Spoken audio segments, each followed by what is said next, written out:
अगर बच्चों की एज ग्रुप की बात करें तो कोलिन एक ऐसा कंपाउंड है जो ब्रेन की नशोनुमा के लिए बहुत ज़्यादा ज़रूरी है।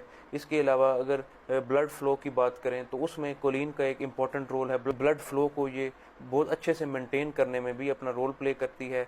इसके अलावा एग योक के अंदर मोनोसैचुरेटेड फैट पाए जाते हैं। अब इनकी जो प्रॉपर्टी है, इनका जो स्ट्रक्चर है, वो ओलिव ऑयल और जो सरसों का तेल है, मस्टर्ड ऑयल, उससे मिलता जुलता है। तो आप खुद ही अंदाज़ा लगा सकते हैं कि ये आपके लिए बिल्कुल नुकसानदेह नहीं है। इसके अलावा इसमें जो एसेंशियल वाइटामिन हैं, vitamin A, vitamin D, vitamin B7, biotin, vitamin B6 इसमें पाया जाता है। इसके अलावा जो एक और इम्पॉर्टेंट कंपाउंड जो डिफरेंट सोर्सेज से आप हासिल कर रहे होते हैं, सेलेनियम, वो भी इसमें ज़्यादा क्वांटिटी में पाया जाता है।